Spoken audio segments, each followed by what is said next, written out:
Welcome guys students. आज हम identity theorem का प्रूफ करने वाले हैं।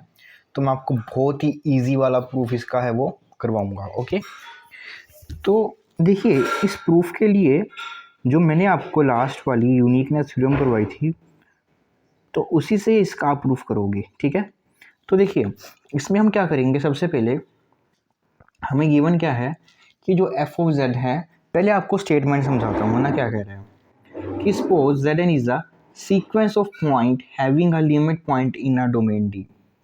तो इसमें हमारे पास क्या है कि हमारे पास एक डोमेन D है। ओके, और इस डोमेन D में हमारे पास एक सीक्वेंस है। ठीक, ये मान लेते हैं कि हमारे पास कोई भी एक रैंडमली सीक्वेंस है और इस सीक्वेंस का कोई एक लिमिट पॉइंट है और वो लिमिट पॉइंट जो है वो इसी डोमेन के बीच में है।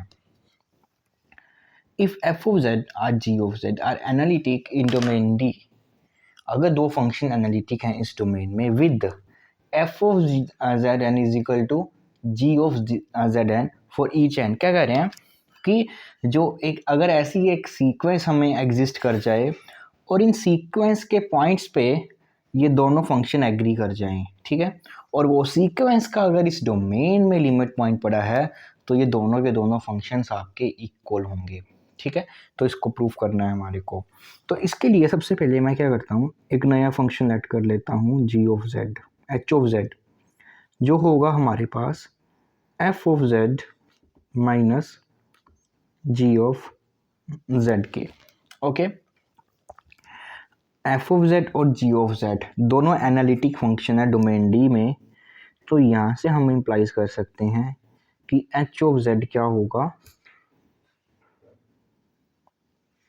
एनालिटिक होगा इन डोमेन डी में। ओके, अब मैं h ऑफ जेड एन की वैल्यू निकालता हूँ तो वो क्या होगी f of Z N minus g of Z N के फॉर ऑल एन के लिए, बट इन दोनों की वैल्यू तो इक्वल है तो डैट मीन्स ये ज़ीरो हो जाएगा। तो मतलब कि h ऑफ जेड एन हमारा क्या हो जाएगा, ज़ीरो हो जाएगा फॉर ऑल एन के लिए। तो मतलब कि जो मेरे पास ये सीक्वेंस है और एच ऑफ जेड एक एनालिटिक फंक्शन है, इन सीक्वेंस के पॉइंट्स पे अगर ज़ीरो है, इस सीक्वेंस का इसमें लिमिट पॉइंट पड़ा है उसी डोमेन में फंक्शन आपका एनालिटिक है। तो by using uniqueness theorem, so bye using uniqueness theorem, तो ये पिछली दो वीडियोज़ में आपको इसके बारे में पूरी की पूरी डिटेल मिल जाएगी। तो बाय यूजिंग यूनिकनेस थ्योरम जो एच ऑफ जेड फंक्शन है हमारे पास वो भी ज़ीरो होगा for all Z belongs to domain D के लिए।